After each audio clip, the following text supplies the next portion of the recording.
Bien, continuaremos con este tema del control del movimiento.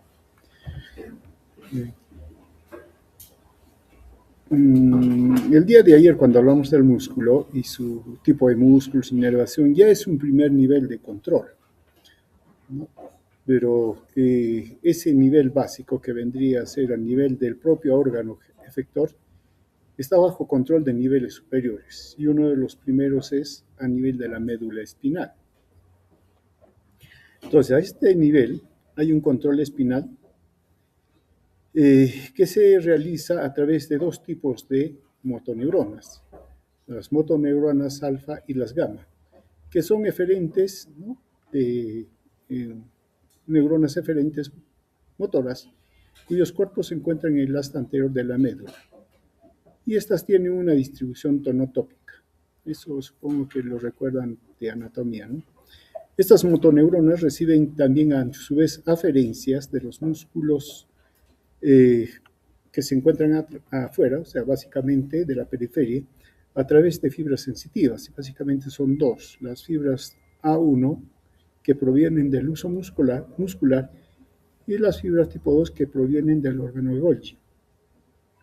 Entonces, con esto tenemos el circuito completo, ¿no? Tenemos el órgano, los órganos que captan las condiciones en las cuales se encuentran los músculos, básicamente el uso muscular y el órgano de Corti, las fibras aferentes o sensitivas 1A y 3, ¿no?, el centro integrador que vendría a ser la médula espinal, y luego la vía eferente que está formada por dos tipos de motoneuronas, las alfa y las beta. Y esto es lo que tenemos acá, ¿no?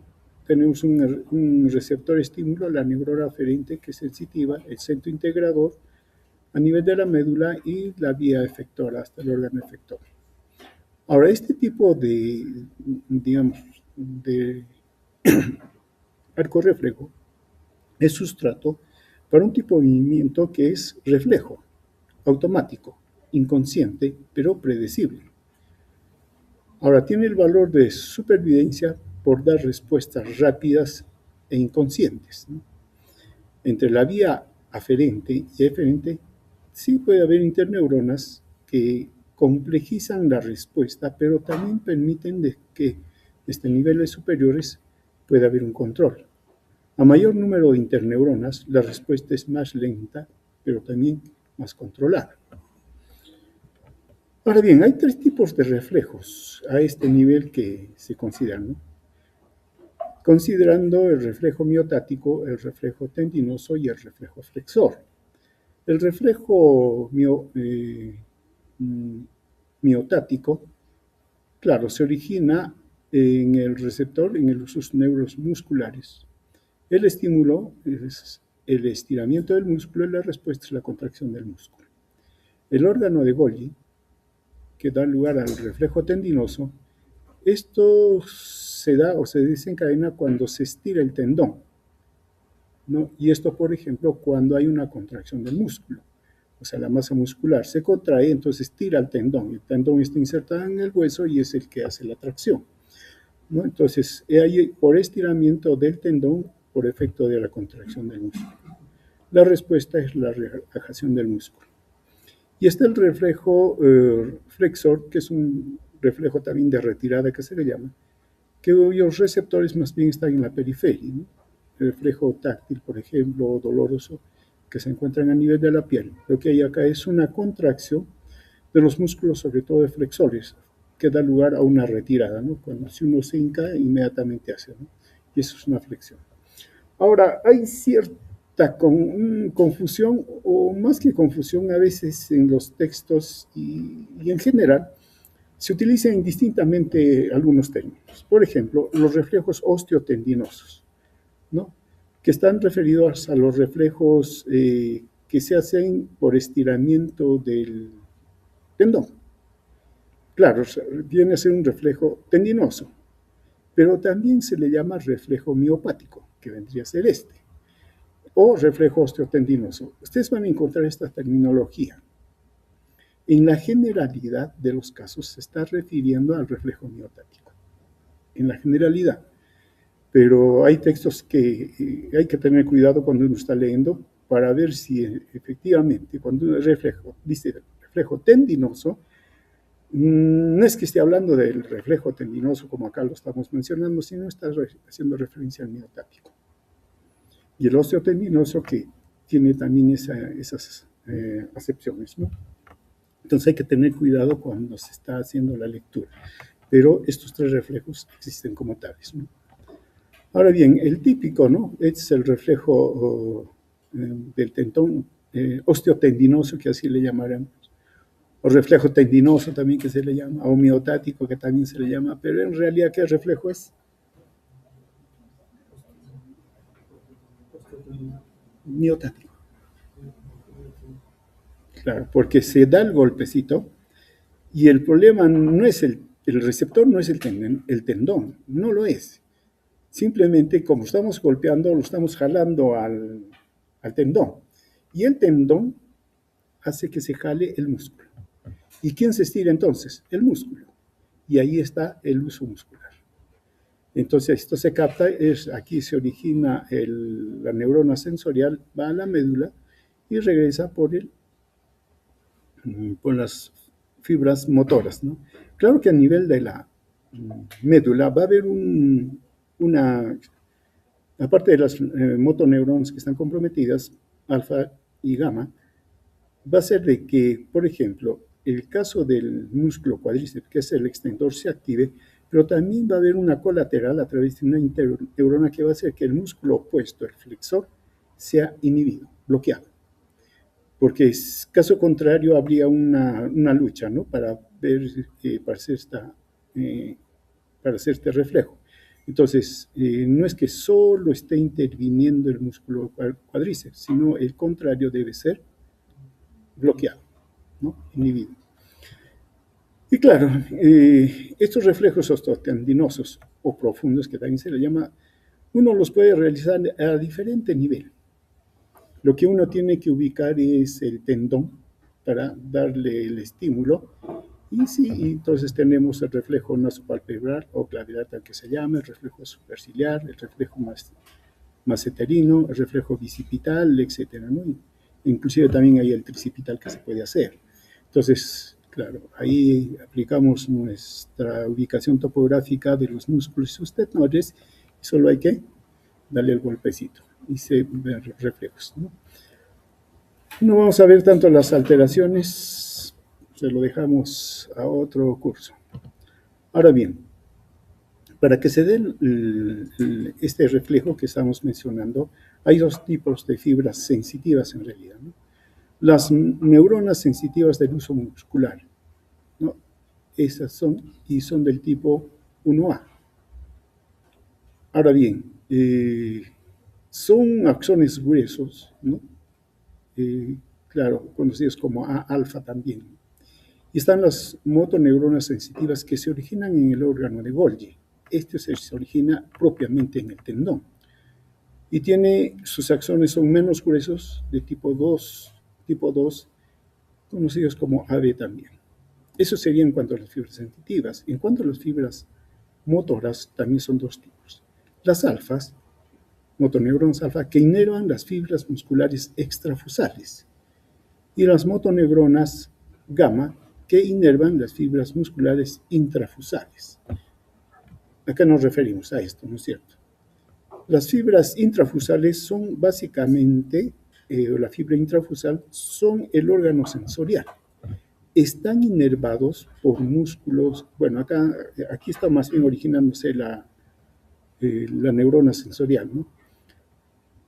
Pero sus extremos aquí también son contráctiles. Acá está el órgano receptor propiamente, y acá más bien estos extremos son contráctiles y están inervados.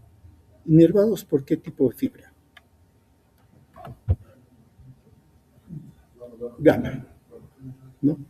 Ahora, las extrafusales, ¿a qué se refiere? Si este es el uso muscular, es intrafusal, entonces el músculo, las fibras propiamente musculares son las fibras extrafusales. Están inervados por la motoneurona alfa. O sea, acá hay dos motoneuronas. Una que va a inervar a la fibra intrafusal, que es gamma, y la extrafusal, que es alfa. Listo, de eso hay que acordarse. Y de hecho ustedes ya estarán deduciendo que estas dos, si bien es cierto, tienen que ver con la contracción, pero su función son diferentes. En cuanto al receptor miotático, ¿no? También conocido como uso neuromuscular, se encuentra en la zona ecuatorial del músculo intrafusal. Estas son las fibras intrafusales, ¿no? Y aquí se encuentra específicamente el receptor. Ahora bien, sus extremos sí son contráctiles y estos también se encuentran conectados con el tejido conectivo del músculo, o sea, hacen una unidad, ¿no? Entonces, al final acá sus fibras también, como tendones, se confunden con el tendón de las fibras extrafusales. Entonces tenemos aquí. Ahora bien, hay de dos tipos: las fibras de bolsa nuclear, que vendrían a ser este tipo, y las fibras de cadena nuclear, que vendrían a ser de este tipo. Las fibras de bolsa nuclear, claro, tienen su dilatación en la parte central, donde se encuentran los núcleos. Ahora bien, hay dos por cada uso, y se clasifican en tipo 1, dinámicas, y tipo 2, estáticas o largas. Las de cadena nuclear son más cortas, ¿no? Estas cadenas son más cortas, sin dilatación central, con núcleos dispuestos uno después del otro. Ciertamente son más numerosas dentro de la fibra, dentro del músculo, y son más variadas, ¿no? O mejor dicho, son más numerosas. Ahora bien, los extremos de ambos tipos de fibras son contráctiles, como mencionamos, por lo que al contraerse estiran las fibras en sus extremos, claro, contraen, perdón, y eso hace que se estire el medio. Si este extremo jala y este jala, ¿quién se estira? ¿Quién se tensa? El medio. No es lo que va a suceder. Ahora bien, entre los tipos de usos musculares que mencionamos, están los de cadena nuclear y de bolsa nuclear. Las de cadena nuclear tienen axones sensoriales mielinizados, sus fibras son 1A. Se conectan a terminales, o se les considera como terminales sensoriales primarios. Las de bolsa nuclear son de dos tipos: dinámicas y estáticas. Las dinámicas tienen axones sensoriales tipo 1A y también son terminales primarios. Las estáticas tienen dos tipos de axones sensoriales, 1A y tipo 2, y sus terminales sensoriales son primarios y secundarios. Considerando los órganos terminales sensoriales, ¿no? Primario y secundario. Los primarios, ¿no?, informan sobre la longitud y velocidad de cambio de longitud del músculo. Y tanto en una respuesta estática, cuando estamos parados, ¿no?, sin mover el músculo, o cuando es dinámico. Por lo tanto, informan cambio de longitud y también y de longitud del músculo. Y con ese mecanismo informan la velocidad del movimiento. Como son dinámicas y el cambio de longitud es más rápido, entonces está indicando que el movimiento se está realizando más rápidamente. Entonces se informa sobre velocidad de movimiento. Los secundarios sí miden también la longitud, pero la longitud estática de los músculos, cuando estamos detenidos, parados, ¿no? Da lugar a una respuesta estática. Mide o informa sobre la longitud del músculo, la condición estática del músculo y, en buena cuenta, la posición de la extremidad. Ahora bien, teniendo en cuenta el reflejo que desarrolla, tenemos un reflejo dinámico de estiramiento. El estiramiento es brusco del músculo, cambio de longitud, y eso va hacia las terminales sensoriales primarias, ¿no? Tienen una elevada tasa de descarga, mientras que el estático o de estiramiento también, estático de estiramiento, tienen longitud estática al músculo. Las terminaciones sensoriales son secundarias de baja tasa de descarga. ¿Cómo funciona esto? Aquí tenemos un modelo, ¿no?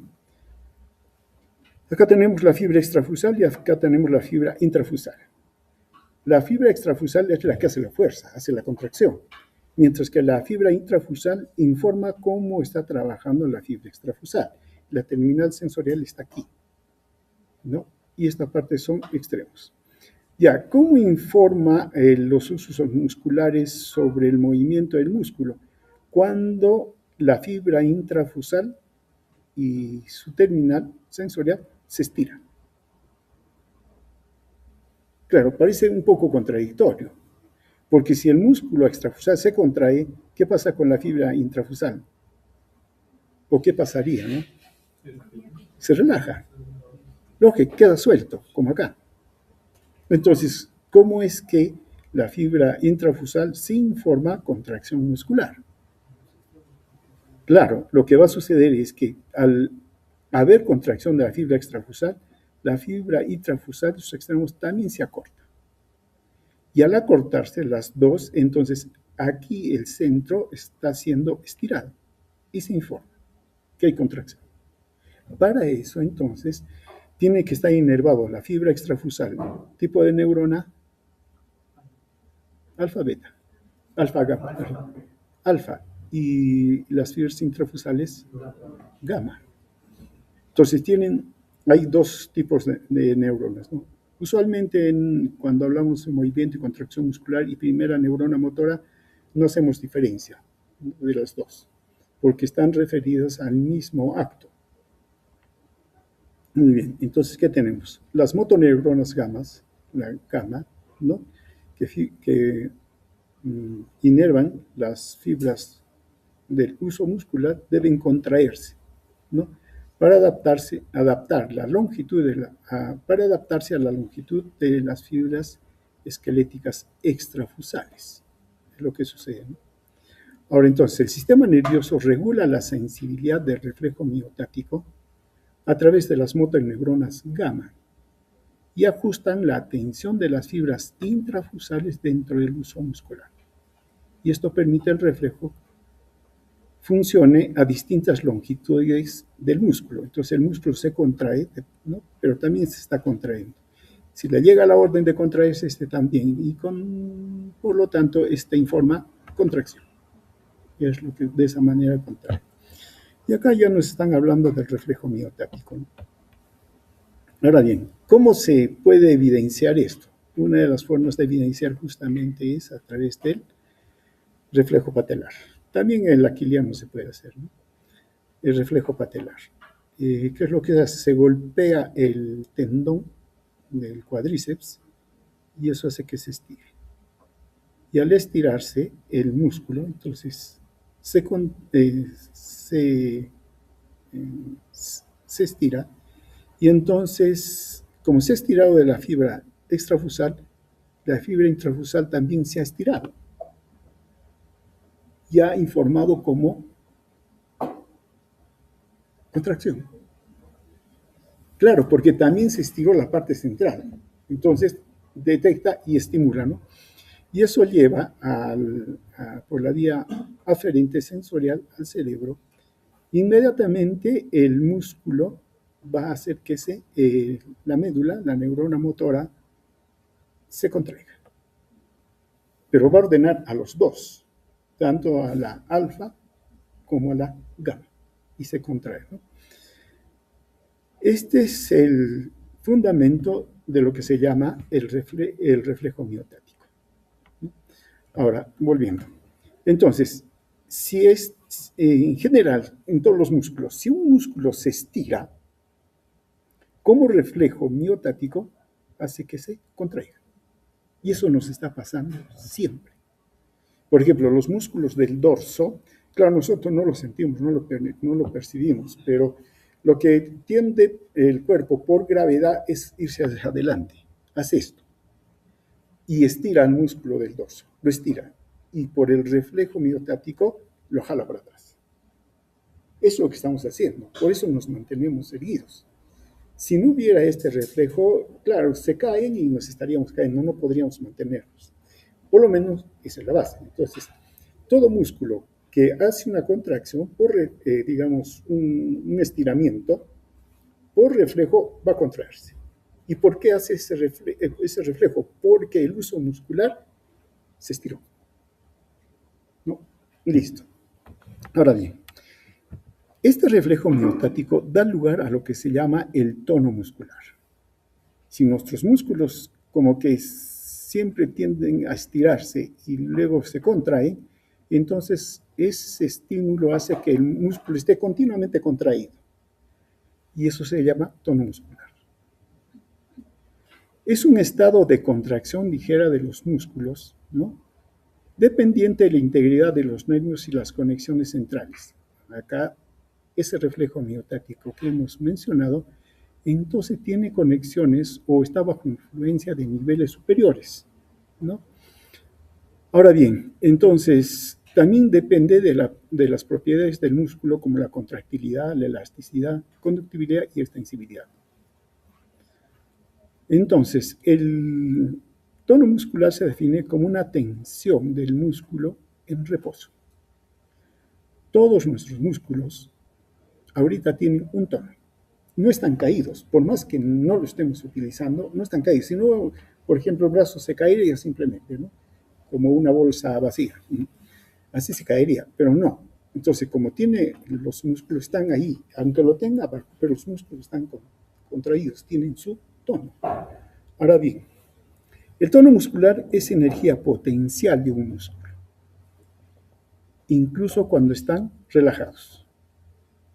Entonces, aquí el músculo presenta una ligera contracción que limita la elasticidad y sí ofrece resistencia al movimiento pasivo. Entonces, tiene que vencerse el tono para que haya el movimiento. Ahora bien, como dijimos, el tono muscular es un estado de semicontracción muscular y es la resistencia a la movilización pasiva. Claro, si uno agarra y puede hacer esto, ¿no? Y puede captar el tono muscular. Y podemos ver inclusive en algunas personas si están tensas, duras, ¿no? Está aumentado el tono.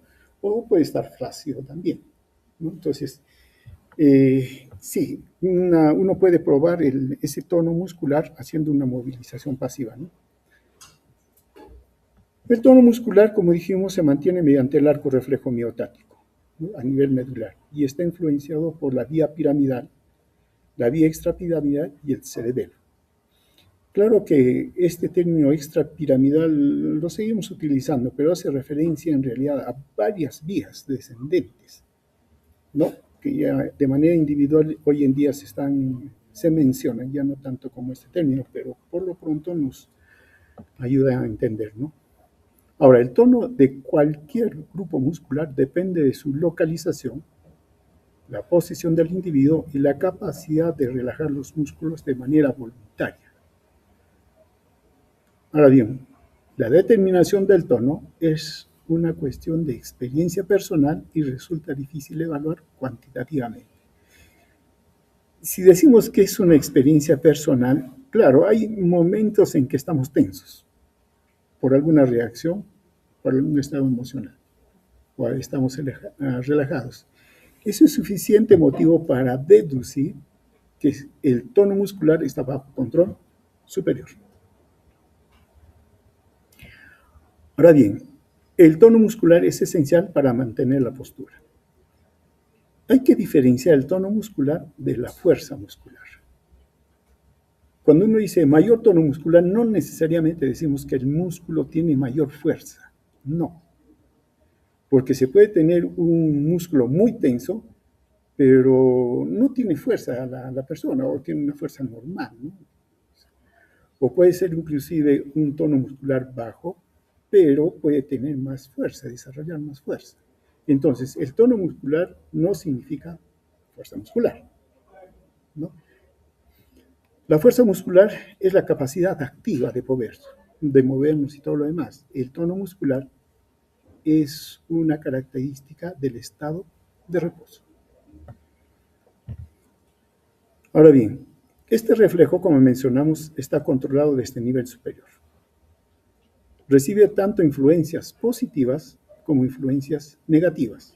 Influencias positivas nos referimos a que pueden facilitarlo, ¿no? Mientras influencias negativas lo pueden inhibir. Tenemos de los dos. Influencias positivas en niveles superiores, por ejemplo, núcleos de la base, de la formación reticular, vestibulares del cerebelo, ¿no? También de la vía vestíbulo-espinal y retículo espinal. Esas serían influencias positivas. ¿Eso qué significa para el tono muscular? ¿Aumento o disminución? Aumento del tono. Mientras que las influencias negativas vienen de la corteza, de la formación reticular de los núcleos de la base y de la vía córtico-retículo espinal. ¿Eso qué significa? Disminución del tono, ¿no? Si decimos influencias positivas, facilita el tono, ¿qué está pasando con el reflejo miotático? Se hace más sensible.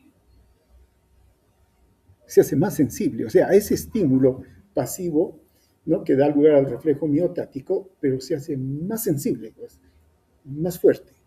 Y eso hace que el tono aumente. ¿Y por qué el tono aumenta? Porque tiene influencias positivas a este nivel superior, mientras que las negativas hacen lo contrario, deprimen el arco reflejo, ¿no?, miotático, y por eso baja el tono, ¿no?, se hace más flácido.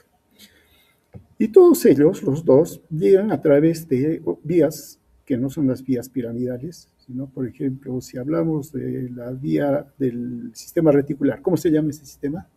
Sistema activador reticular ascendente. Estamos ya bajando. Área, bueno, dice que esta área facilitadora polvo reticular envía sus fibras a la médula espinal para controlar el ¿Cómo se llama esa vía? Sencillo, viene del retículo hacia la media. Retículo espinal, claro. El nombre nos orienta, ¿no? Retículo espinal. ¿Hay cerebelo espinal?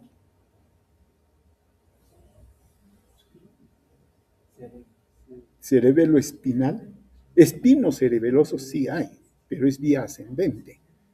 Pero cerebelo espinal.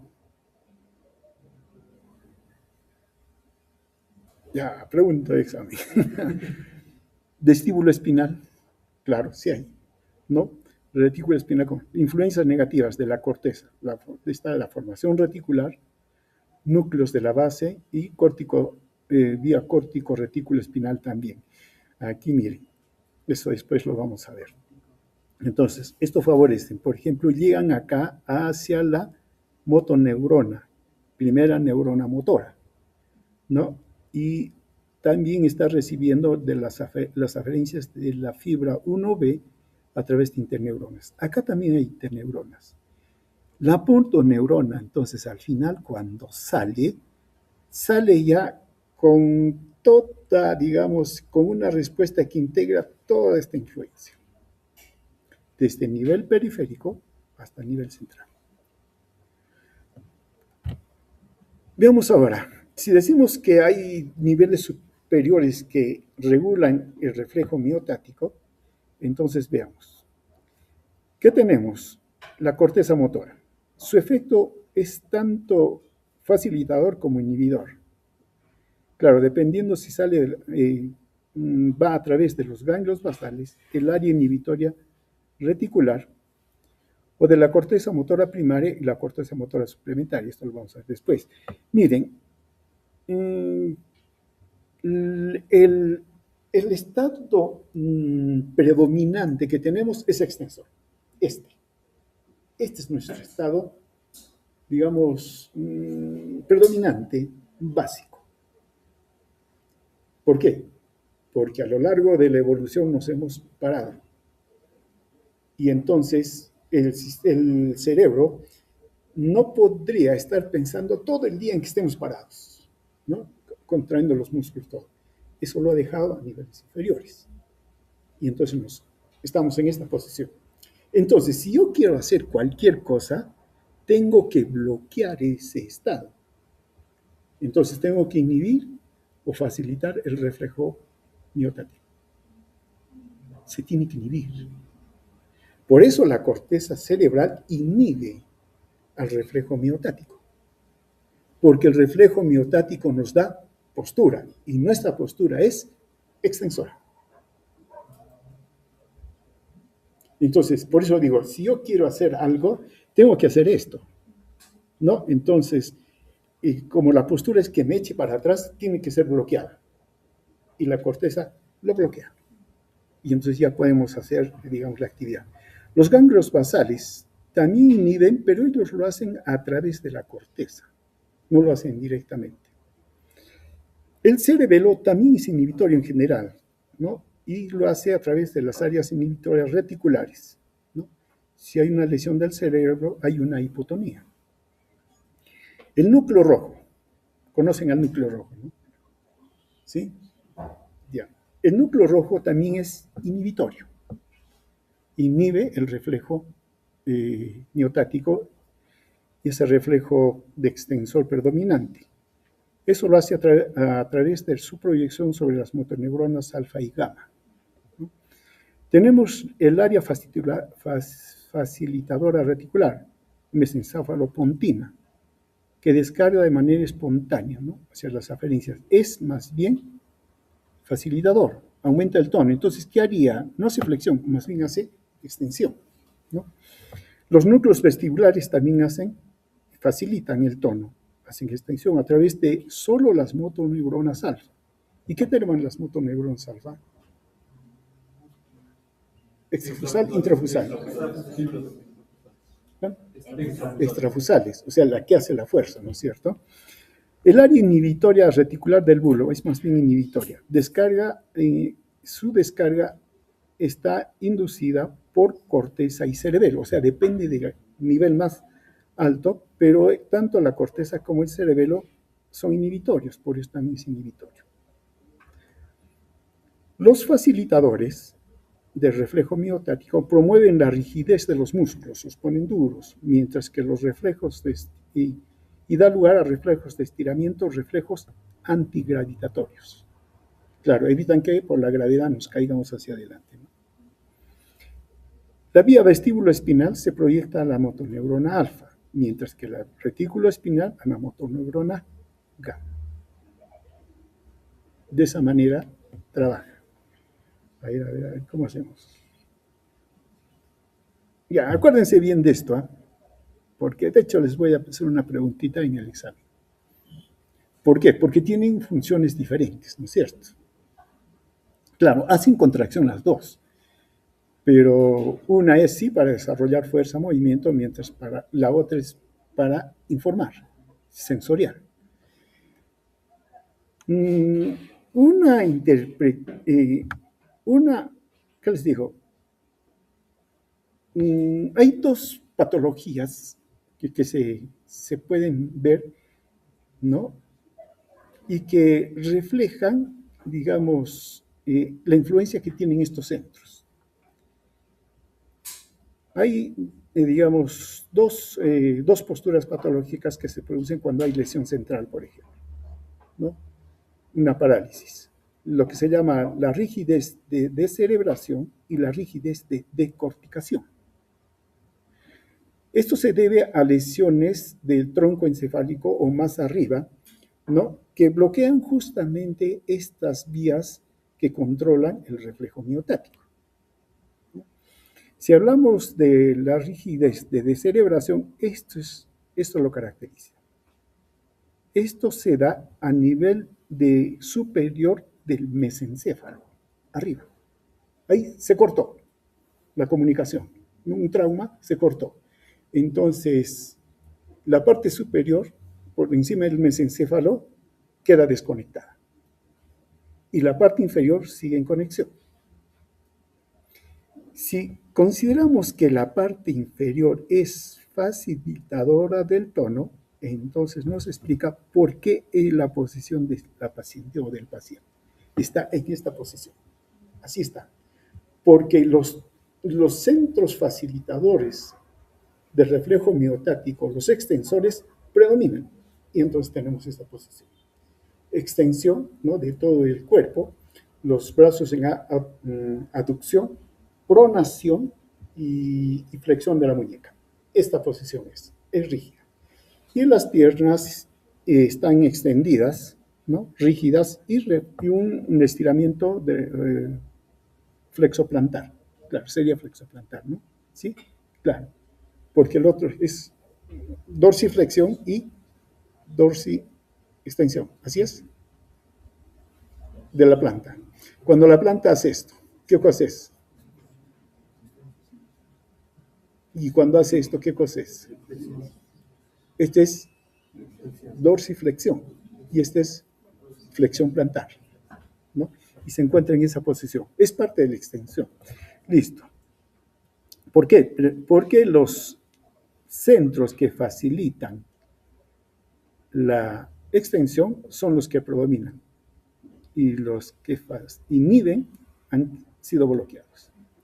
Pero si la lesión es un poco más arriba, sí ya se libera algunos, mejor dicho, sí hay conexión todavía para que ciertos centros flexores sí se den. Y lo que sucede en la decorticación es una flexión. Igualito es extensión todo porque hay predominio, pero hay una flexión de los brazos. En vez de estar así, hace esto. ¿Esto qué me señala? De que hay lesión, sí, pero está por encima del tronco encefálico. La otra lesión está en la parte superior del mesencéfalo, tronco encefálico. Está allí, pero en la parte superior. Entonces tenemos esta posición.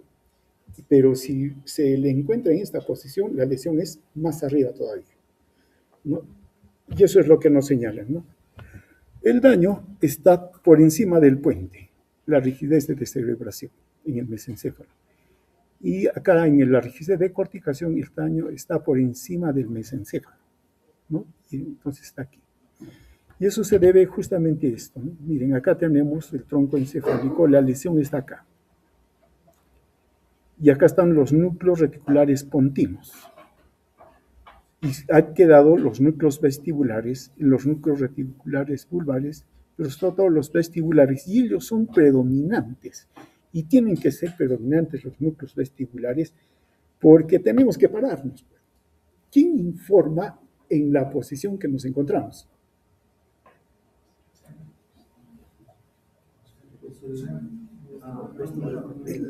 Los órganos vestibulares del oído. Claro que no del cuerpo, él solo informa de la posición de la cabeza. Si está en posición horizontal, vertical, horizontal, que usted quiere. Listo, informe eso, ¿no?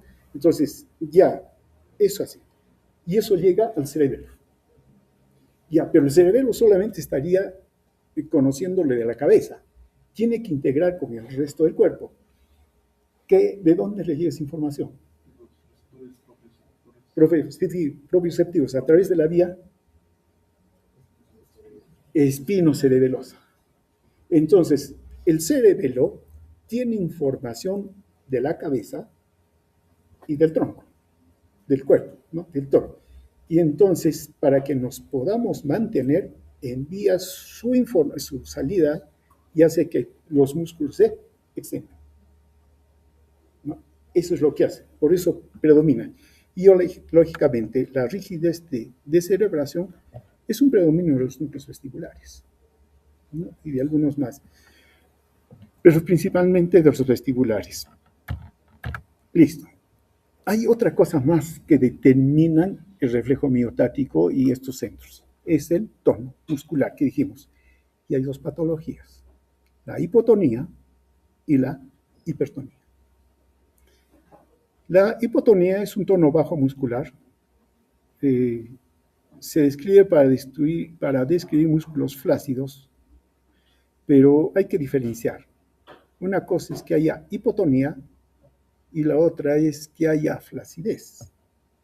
Claro, acá todo lo están mencionando como flácido, ¿no? Otra forma de mencionar esto es tono, flacidez. ¿Conocen la enfermedad o han escuchado de la enfermedad de Ehlers-Danlos? Todos los tejidos son laxos. Laxitud. Es diferente a laxitud. Tono flácido es diferente a laxitud. Laxitud, el tejido es suelto, ¿no? Y si uno hace esto, es hiperextensivo. Los dedos de la mano hacen esto y tocan acá, ¿no? Eso es laxitud. Es estructura del tejido. Tejido muscular, tejido elástico, todo ese tipo de cosas. Pero el flácido es el músculo que está suelto, ¿no? Entonces, los niños con bajo tono muscular necesitan más esfuerzo para mover sus músculos correctamente. Cuando un músculo está hipotónico, tiene dificultad para mantener la postura de pie y sentado, y hay que reconocer que retrasa el desarrollo de las destrezas como el volteo, bateo, sentarse y caminar. Esto es muy importante, sobre todo en niños que son prematuros o han tenido bajo peso al nacer. Tiene su nombre. Retraso de crecimiento intrauterino. Son atérminos, pero no desarrollaron como el niño normal y tienen un crecimiento retardado. Por eso crecimiento retardado intrauterino, ¿no? Y el otro es el prematuro. Claro, nació antes de tiempo. No tuvieron tiempo para desarrollar todas estas estructuras que tenemos y por tanto son flácidos y tienen que ser detectados para hacer su estimulación toda y para en algo corregir. Algunos corrigen y otros sí, la cosa es severa, ¿no? ¿Cuál es el daño principal? El cerebelo, ¿no? Hay daños en el cerebelo que resultan en el tono bajo y hay hipotonía. Ahora bien, el cerebelo se conecta al cordón espinal y controla la actividad muscular postural. Y esto influencia el tono muscular. Esto para realizar trabajo de mantener la postura del cuerpo, por ejemplo. Y claro, para la postura del cuerpo los músculos deben tener una tensión. Y es el cerebelo quien crea esa tensión. En todo momento se va dando esta tensión y libera los músculos requeridos para ejecutar los movimientos. Entonces, generalmente, no es la única causa. Si hay hipotonía en este tipo de niños es porque hay un problema de cerebelo y hay que tener cuidado. El otro caso es la hipertonía. Más bien hay demasiado tono muscular. Las extremidades como los brazos, piernas, ¿no?, se encuentran rígidas y difíciles de mover. Más bien acá el tono muscular se regula con señales que bajan desde el cerebro. En la hipertonía ocurre con lesiones de regiones del cerebro que controlan las señales que dan. Claro, si decimos que el cerebro, la corteza, es la que inhibe el tono para poder realizar los actos, y si el cerebro está dañado, la corteza, entonces ¿qué predomina? El tono. Por eso que hay hipertonía. Entonces la hipertonía es causada generalmente por daños en la corteza cerebral, ¿no? Y sí, si hablamos de hipertonía, hipotonía, ¿no?, esto es muy, como les digo, muy importante hacer la evaluación en el recién nacido para ver si no tiene alguno de estos tipos. Y miren, ya nos está dando una idea de dónde puede ser la lesión. La hipertonía, las extremidades son rígidas, el tono muscular es alto, dificultad para moverse, hay espasmos musculares o espasmo muscular.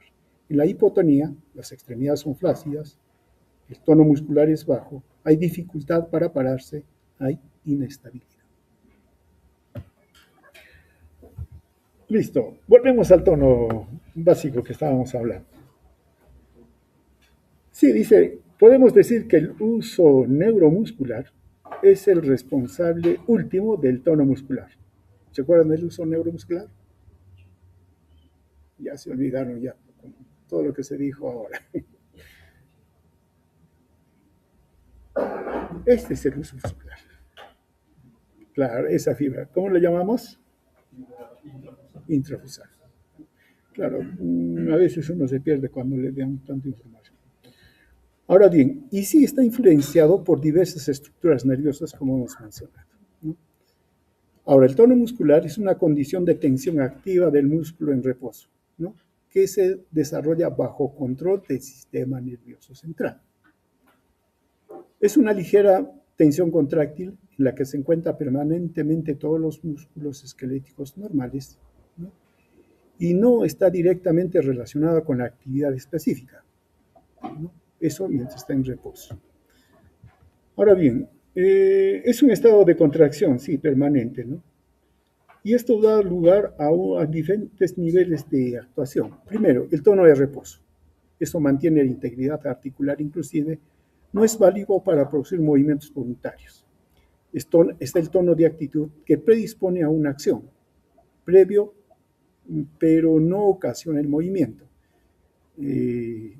Claro, nosotros le llamamos, cuando se hace el examen, decimos actitud. Es ver cómo está la persona. Algo así como, ¿qué cosa es en un atleta cuando va a empezar a correr? ¿Cuál es su actitud? Esta, ¿no es cierto? Claro, está preparado para correr. Esa es la actitud, ¿no? Las posiciones que tenemos es actitud. Listo, yo los veo a ustedes y yo deduzco qué actitud tienen. Pasiva, tranquila, no interesados o no interesados. Esa es actitud. Y esa actitud también está sustentado en el tono. Es fácil, ¿no? El que no está interesado, ya pues está, ¿no? Está acá por cortesía. Bien. Nada más, pero el que está más bien interesado está más parado, está viendo, ¿no? Entonces, esa es actitud. Y el tono de acción acompaña la actividad muscular, pero como dijimos, el tono de acción prácticamente vendría a ser la fuerza. Claro, si un músculo tiene un buen tono, es cierto, le va a dar una buena base para que desarrolle fuerza, ¿no? Pero el hecho que tenga un buen tono, alto tono, no significa que tiene más fuerza. No significa eso. Todo esto del tono de reposo es una función de apoyo, de sostén, mientras que el de actitud y de acción más bien es para la función de movimiento. El tono es un estado de atención, manera de ser, factor, claro, es un factor neuromuscular, ¿no? Alteraciones del tono, como habíamos mencionado. Hipertonía, rigidez, espasticidad, hipertonía, flacidez, debilidad, etc. Listo, hasta ahí lo dejamos con reflejo miotático, osteotendinoso o reflejo tendinoso, lo que ustedes quieran. ¿Listo? Ahora nos vamos al reflejo tendinoso. Ese es el problema de los términos. Hablando estrictamente, es reflejo tendinoso de Golgi. Ya, para no confundirnos con el reflejo tendinoso que estamos hablando del uso muscular y tanta cosa. El reflejo tendinoso de Golgi o reflejo miotático inverso. ¿Por qué? El miotático, ¿qué cosa hace? Contracción, claro, se contrae. Ese es el reflejo tendinoso, así, solito, sin decir nada. Pero si digo reflejo tendinoso de Golgi o reflejo miotático inverso, ¿qué significaría? Que si se lo estimula, el músculo cae, no se contrae. Pero ¿eso qué significa? Que el órgano sensor debe ser otro, ya no el uso muscular. Y claro, acá es el órgano tendinoso de Golgi. ¿Y que está ubicado en el tendón? En una secuencia donde están las fibras musculares contráctiles y el tendón de inserción. Se encuentra ahí, ¿no? Es una estructura sensorial aferente, ¿no?, del sistema motor y monitoriza la tensión del músculo. O sea, cuánta fuerza está haciendo el músculo, ¿no? Ahora bien, cuando el músculo se contrae, entonces el tendón se estira, ¿no? Se estira el órgano tendinoso de Golgi y eso informa al sistema nervioso, al tronco, a la médula y también si llega a niveles superiores, ¿no? Pero básicamente llega a nivel de la médula. ¿Y qué cosa hace a este nivel? Por conexiones interneuronales inhibe a la motoneurona, a la alfa, a la gamma. A la alfa. Porque al inhibirla, la fibra extrafusal ya no se contrae, queda suelto y se relaja. Conclusión, el músculo cae. Entonces, es un reflejo de protección al músculo. El músculo tiene una gran resistencia. Se puede contraer con tal tensión que, miren, es más posible que el que se dañe sea el tendón y no el propio músculo. La inserción. ¿Cómo se llama esa lesión? Cuando el tendón es el que se ha desgarrado. Puede ser completo o parcial. Esguince, ¿no? Esguince. Entonces, es lesión. Entonces, para proteger al músculo, entonces este reflejo. Los autores no se ponen de acuerdo hasta ahora cuánta fuerza debe existir en el tendón para que el tendón o en el tendón se active este reflejo de Golgi. Todos mencionan que debe ser alta tensión, pero no dicen cuánta de fuerza. Solo dice debe haber una alta tensión. Si hay alta tensión, entonces lo que va a haber es una fuerza de contracción alta y sostenida, tensión por lo tanto, y es la que activa el reflejo de relajación. Es un reflejo de protección. Entonces, más bien es el órgano sensorial está en el tendón, ¿no? Y es el que va a descargar hacia la médula por la vía aferente y va a hacer que a nivel del centro integrador se inhiba al músculo, en este caso, el cuádriceps, ¿no? Que es el que está haciendo la contracción. Entonces queda bloqueado. Y listo. Hasta aquí con control a nivel de la médula. Listo. Ya basta.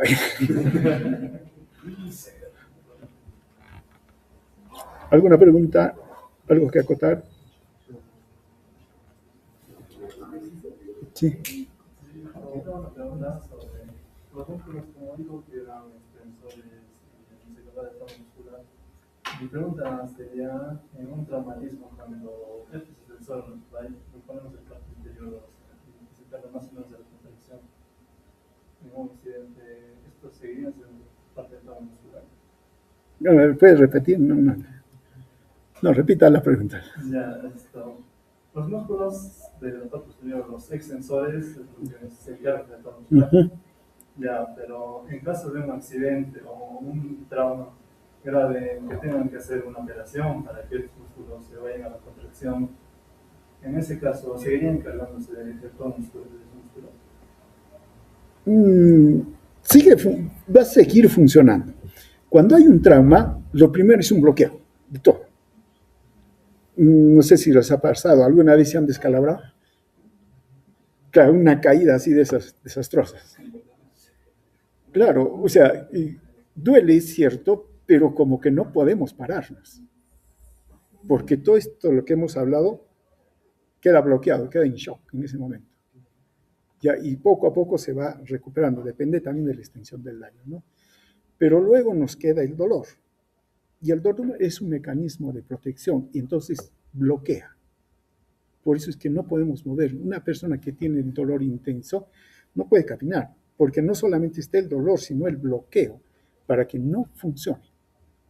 Ahora bien, cuando por alguna razón se ha tenido que hacer una intervención, sí, lo que tienen que hacer o lo que señala es inmovilización primero. Eso es lo que manda cuando hay este tipo de lesiones a nivel. Inclusive algunos que se llama relajantes musculares, ¿no? No tipo diazepam, sino relajantes, orfenadrina, por ejemplo, que es lo que se utiliza. Por ejemplo, así cuando nos da esos dolores cuando uno durmió mal y queda así, ¿no? Con toda la contracción y ya, un calmante le dan, claro, porque el dolor calma, y le dan relajante muscular ya para que se relaje. O sea, se está bloqueando, pero a nivel del músculo. ¿Se da cuenta? Entonces, cuando se hacen unas operaciones o intervenciones a este nivel, de hecho lo relaja. Lo tienen que relajar. ¿Para qué? Para que pueda recuperar el tejido. ¿No es cierto? Ahora, si es que esto lo trasladamos a un accidente, lo mismo sucede, queda bloqueado, ¿no? Dependiendo de la extensión del daño, todo, ¿no? Y entonces, por eso uno no se mueve. Y luego ya lentamente se empieza a activar, ¿no? Más o menos yo le entendería de esa manera o le daría la respuesta de esa manera, ¿no? Sí. Ahora, si le cortan el músculo, sí es otra cosa, ¿no?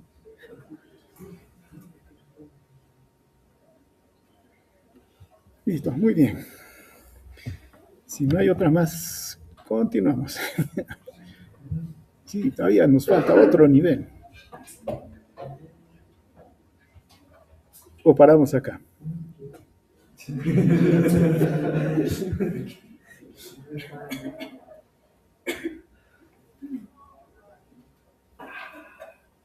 Ya, ¿continuamos o no continuamos?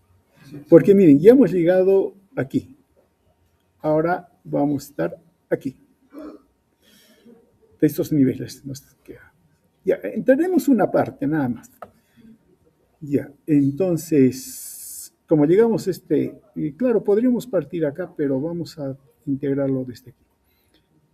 El control de los movimientos, claro, es voluntario. Claro, nosotros nos movemos como queremos, ¿no es cierto? Pero tenemos una base, todo lo que hemos hablado anteriormente, el reflejo miotáctico, la postura, todo eso, que están ahí abajo, está controlado. Pero el movimiento que queremos realizar sí es consciente, ¿no? Entonces, necesitamos un centro donde se origine ese movimiento.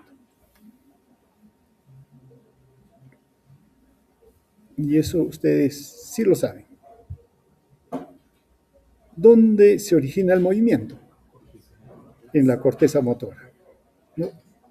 Entonces, si hablamos de la corteza motora, esta se encuentra por delante de la cisura central, acá. Y esto corresponde entonces a lóbulo frontal.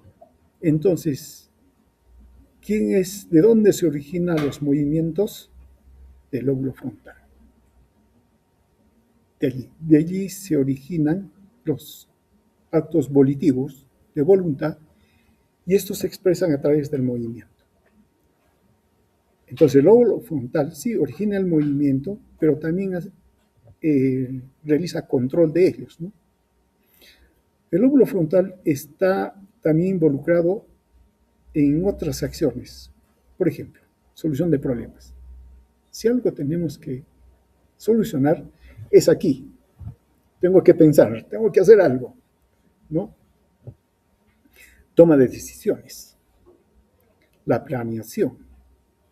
Esto genera respuestas voluntarias, genera regulación de la conducta social, de las emociones y de las funciones autónomas. De buena cuenta, nosotros nos comportamos porque tenemos lóbulo frontal. Y entonces, el comportamiento es movimiento. Y entonces el lóbulo frontal tiene que controlar el movimiento.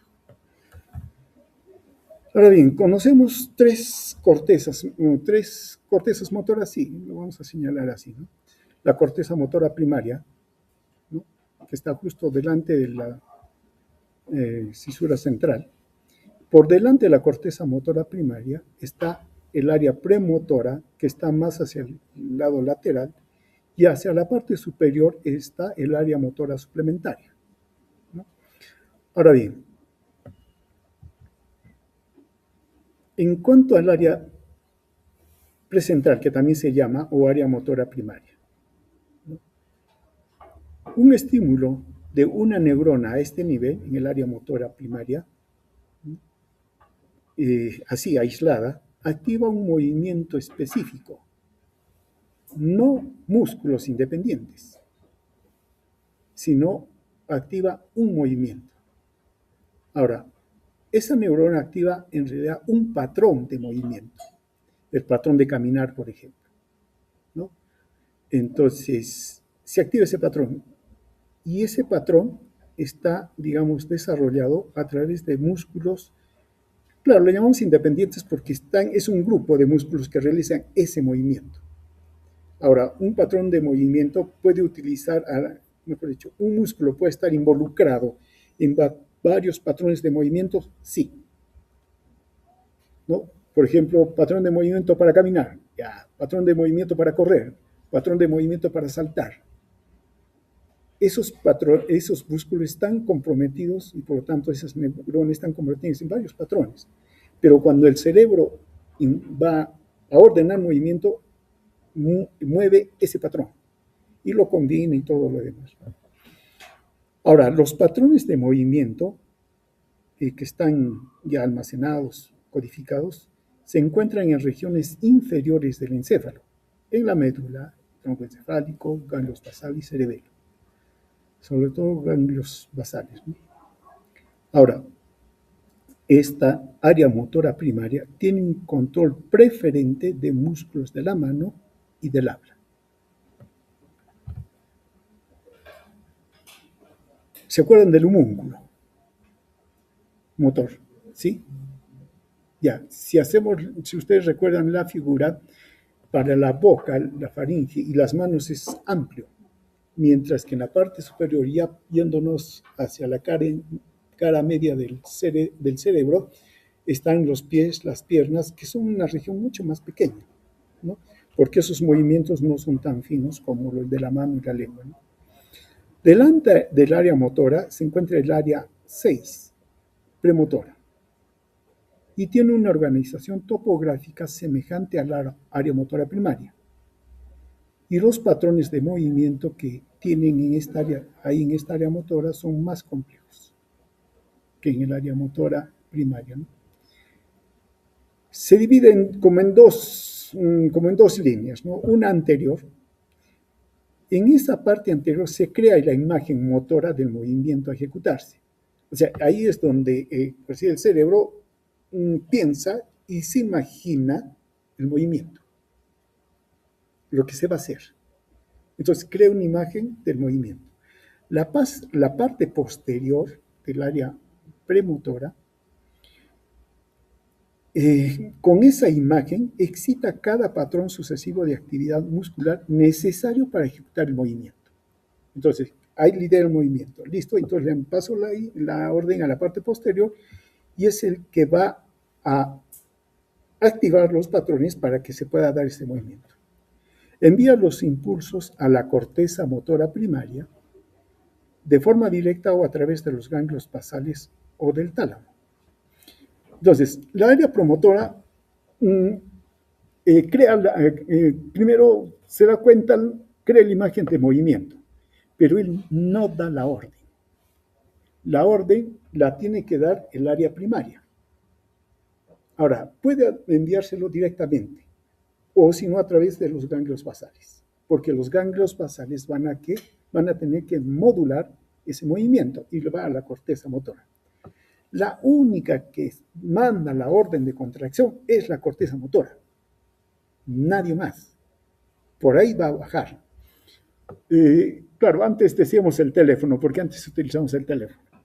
¿Y por dónde salía la comunicación? Solo por el cable, no salía por otra cosa, ¿no? Claro, esa figura funcionaba en ese entonces, ahora ya no funciona porque ya no hay esos teléfonos, pero vale, ¿no?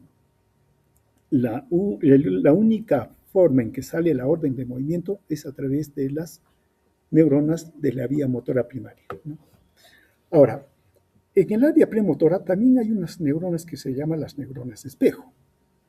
Estas se activan cuando se realiza una actividad motora específica o cuando se ve la actividad motora, que vendría a ser más o menos las que crean la imagen. ¿Por qué se le llaman neuronas espejo? Porque primero se descubrió de que cuando uno va a realizar un movimiento, primero ve a otra persona cómo lo hace. Y aprendemos así. ¿Cómo se le enseña a caminar o a hacer movimientos al niño? Cuando una persona se le para al frente y lo hace, y le va enseñando. Entonces, hay unas neuronas que ven eso y son las que se llaman neuronas espejo, ¿no? Ahora bien, se activan estas neuronas cuando se realiza una actividad motora específica o cuando se ve la actividad motora, ¿no? Eso realizada por otra persona. Entonces, transforman la representación sensitiva, por ejemplo, de actos que se ven o se oyen en una representación motora. Yo veo que el niño ve que la persona corre, él imita también y empieza a correr, ¿no? Entonces, esas son las neuronas espejo, que prácticamente serían las que forman la imagen, ¿no? O lo forman ellos o lo forman en base a lo que están viendo, ¿no? Ahora, la corteza premotora, los ganglios basales, el tálamo y la corteza primaria, en conjunto son las que forman los patrones complejos de actividad muscular coordinada. Y finalmente, el lóbulo frontal, en el área motora suplementaria. Esta más bien tiene otra organización topográfica diferente, ¿no? La área motora primaria y premotora, son contralaterales. O sea, ordenan el hemisferio cerebral de un lado, ordena al hemicuerpo contrario y viceversa. Pero esta área motora suplementaria, ¿no?, tiene otra organización y controla o induce contracciones que suscitan y que proyectan de manera bilateral, o sea, que ordenan a los dos lados. Y esto es necesario, porque tiene que haber coordinación entre lo que hace el lado derecho y el izquierdo. Por ejemplo, trepar. Tienen que coordinarse a los dos, y el área motor suplementaria es la que coordina, ¿no?, para que se den movimientos complejos, pero hacia ambos lados. Funciona en consonancia con el área premotora, porque el área premotora es la que crea la imagen del movimiento, ¿no? Aporta movimientos posturales de todo el cuerpo, fija los diferentes segmentos corporales para que se realice el movimiento y aporta movimientos posturales de la cabeza y de los ojos. Todo esto es base para el control fino de los brazos, de las manos, que sí está bajo control del área premotora y motora primaria. O sea, si yo quiero hacer es mover, digamos, la mano o escribir, esto tiene que estar fijado, ¿no? Y no solamente este lado, sino el otro lado, los dos tienen que estar fijados. Eso se está encargando el área suplementora. Y el área premotora crea la imagen, lo que voy a escribir, y ejecuta el área motora primaria. Y escribo, ¿no? Claro que hay algunos detalles que también hay que mencionar. Bueno, en cuanto al área motora suplementaria, ¿no?, da lugar a iniciación de los movimientos, tiene intencionalidad y su lesión se manifiesta de forma bilateral. Y ahí es lo que se llama el mutismo, la cinesia. Mutismo, no se mueve. Y asinesia, no hay movimiento. Pero mutismo es porque no logra pensar o desarrollar un movimiento. Parte de las áreas premotoras, digamos, pero que no se le llama la premotora, porque está ahí adelante también del área motora primaria, son áreas específicas que las hemos ido describiendo anteriormente, como son el área 44 o el área de Broca. ¿Qué hace el área de Broca? Aquí está ubicado los patrones de motores para el aparato fonador. ¿Y dónde se encuentran? Aquí. Y acá está el área motora primaria, está aquí. ¿Y qué cosa está adelante? El área premotora. Solo que por la función ya no decimos área motora, sino decimos área de Broca, ¿no? Pero la organización del cerebro, de la corteza, sigue el patrón. Aquí se encuentra, entonces, todo lo que se llama los patrones para el habla. Si hay una lesión aquí, lo que sucede es afasia motora. Esto sí se da en el hemisferio dominante. ¿Eso qué significa? Que la persona sí entiende lo que se le dice, sí entiende lo que lee, pero quiere hablar, no puede. Esa es la afasia motora, ¿no? Y más adelantito de él se encuentra el área 8, campo ocular frontal, que controla los movimientos conjugados horizontales y verticales de los ojos.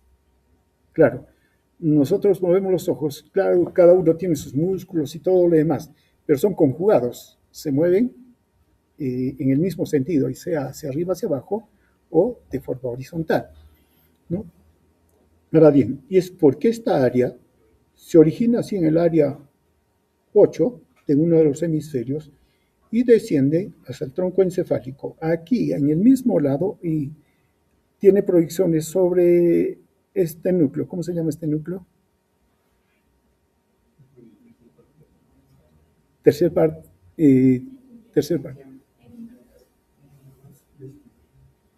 ¿Cómo se llama este músculo? Edinger-Westphal es parasimpático. No estamos en el parasimpático. Estamos en motor. El otro es vegetativo. Acá está motor. ¿Cómo se llama ese núcleo? Que mueve los ojos. Núcleo motor ocular común. Claro. Pero del mismo lado, porque ese lado inerva al músculo recto interno. Listo. Pero si este se activa, entonces, si digamos este lado se activa, este globo ocular, ¿qué haría? Haría esto, ¿no es cierto? Hace esto, mira para este lado. Pero este también tiene que moverse, pero no puede moverse con activación del músculo recto interno, porque si no, harían esto. Entonces tiene que irse para afuera, más bien, ¿no? Y para eso, entonces, cruza la línea, se va al otro lado e inerva a este otro núcleo. ¿Cómo se llama? Que está al otro lado. También hay ambos lados, ¿no? Pero lo estoy señalando. ¿Cómo se llama este núcleo? ¿Cómo se llama el caballo? ¿De qué color es el caballo blanco de Napoleón?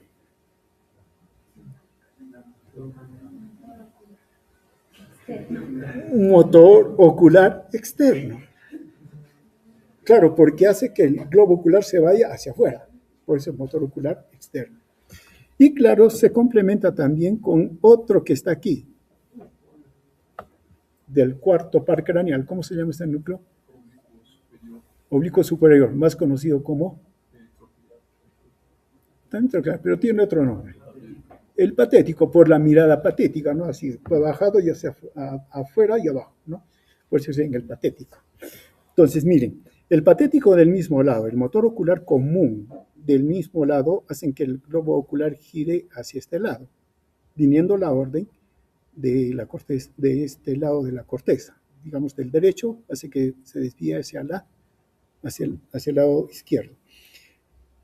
Y por la conexión con el motor ocular externo del lado contrario, hace que el globo ocular contrario se contraiga el músculo recto externo y la mirada es hacia ese lado. Hace esto. Pero ¿quién lo ordenó? Este lado. Si yo quiero mirar hacia afuera, ¿quién tiene que ordenar? El otro lado tiene que ordenar. Es lo que hace. Y miren, esto tiene, claro, ya aparte de la fisiología, tiene también, por ejemplo, aplicaciones para evaluar, por ejemplo, en caso de convulsiones.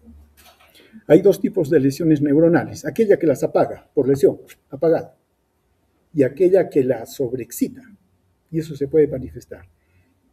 Entonces, por ejemplo, en las convulsiones hay una excitación, ¿no? Y entonces se trata de descubrir qué lado del cerebro está involucrado. Entonces, si hay una excitación, entonces se espera que el área motora, el área 8, descargue. Y entonces, ¿hacia dónde va a mirar mientras convulsiona?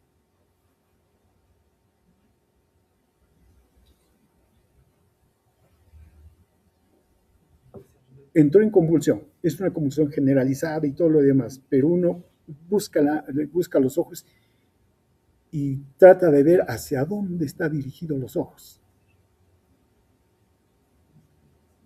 Si los ojos están dirigidos hacia el lado izquierdo, ¿cuál de los hemisferios estará dañado? El derecho. Si mira hacia el lado izquierdo, es el izquierdo. No, perdón. Si se mira hacia el lado izquierdo, ¿qué hemisferio está dañado? El derecho. Si se mira hacia el lado izquierdo, el hemisferio dañado es el izquierdo.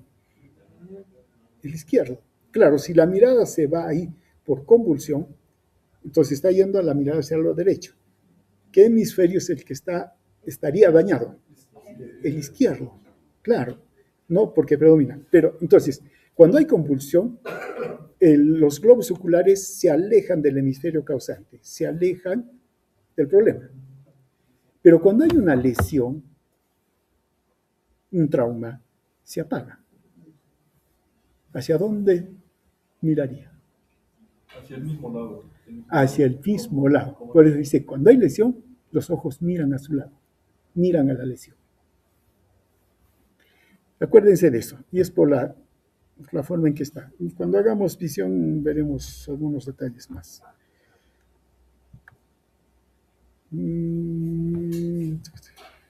Bueno, esto es ya solo más aplicaciones de lugares exactos, ¿no?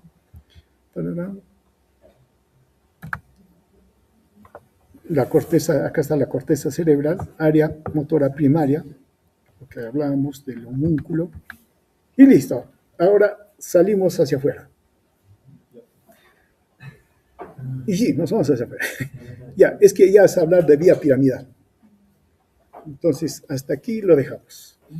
Repasen vía piramidal y su composición. ¿Cómo está compuesta la vía piramidal? ¿Listo? Muy bien, solamente hemos hablado del control cortical. Área motora primaria, premotora y motora suplementaria. Listo. Muy bien, lo dejamos aquí.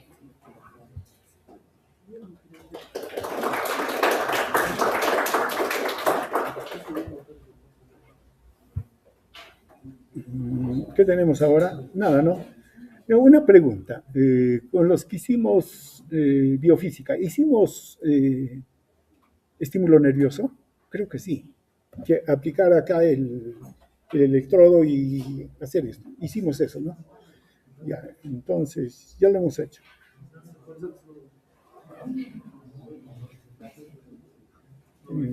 ¿La mayoría llevó el curso o no la mayoría que estamos ahora acá?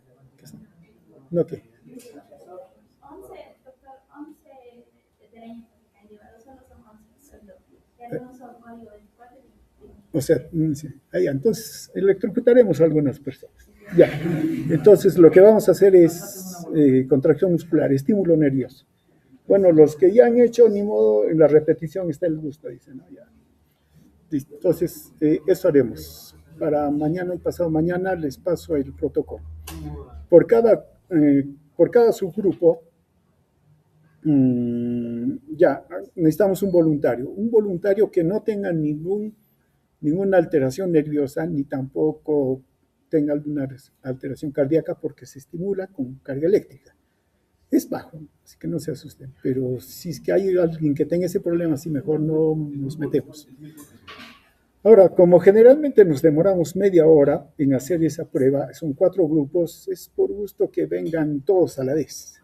Tendrían que estar ahí, el último grupo tendría que estar las 2 horas. Entonces nos vamos de media hora en media hora. ¿Listo? El grupo A, ¿no es cierto?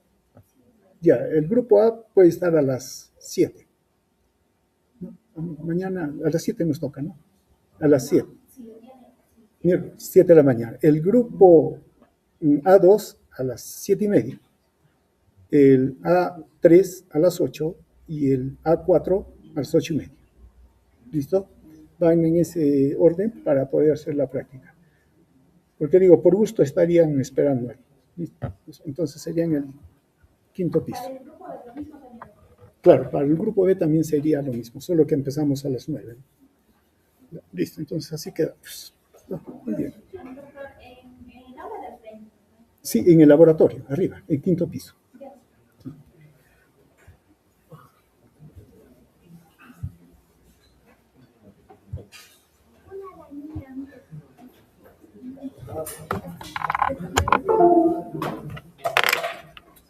Bien.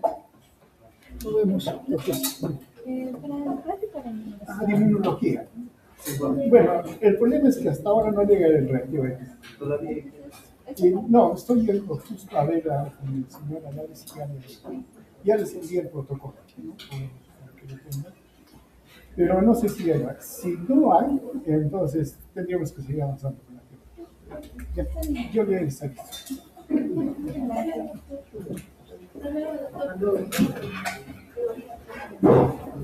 Todavía queda, ¿sí?